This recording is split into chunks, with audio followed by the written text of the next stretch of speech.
Once again, we're with Steve Bartlett, Sports Consulting Group CEO. Steve, thanks for joining us today. Oh, happy to be here. Steve, we've talked about showcases. This is a real showcase. Some of the people go and they pay thousands of dollars, but talk to us about this is Sports Management Group's own showcase. Yeah, exactly. We bring in about 20 kids from all over the country that we feel have shown enough ability to eventually play professional. You never know for sure at this age, but we feel they're of an elite status that we give them the opportunity to come in, see directly with our NHL guys what it's like to train and to do all the little things that helps you get to the next level.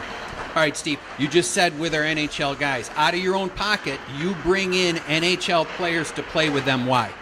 Well, we just think it's a great learning experience for our kids. I mean, again, this isn't for every kid. This isn't a, sign up and fantasy camp or skate with the pros. These are truly kids that through their play to date have shown us that they have the ability eventually to be professionals. And when you look at the alumni, if you want to call them that, of our camp the last few years, many of them have gone on to be high draft picks. In fact, we have 2 or 3 of them back today that were drafted just in the last couple of years in the first round that were our campers, if you want to call them that, just 2 and 3 years ago.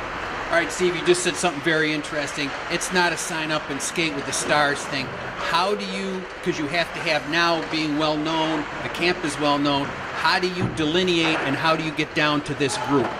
Well, we work with only a select number of kids. We're not out there mass marketing. So pretty much we have 4 to 5 kids that we've identified in each age group that we think have the potential, and we invite them to come in and spend a week here in Rochester, work with our pro guys, and we get the likes of a Brian Gianto or Ryan Callahan out there on the ice. It's a big thrill for the kids, but more importantly, they get to see what these guys go through. They're not golfing in the morning and hanging out on the boat all summer.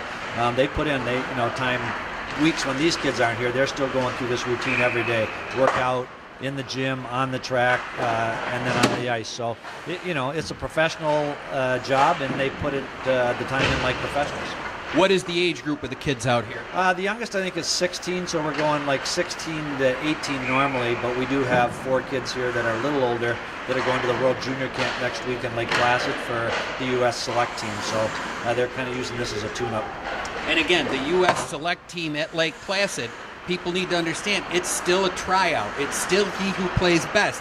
Play by performance, not the best players. Yeah, right. They have roughly 45 kids I think they bring into the U.S. camp in Lake Placid next week, as you mentioned. And I don't even think they picked them there. It's sort of a tryout camp. They play some games against, I believe, Sweden and Finland. And then they continue to evaluate them. The team won't actually be named until just before Christmas.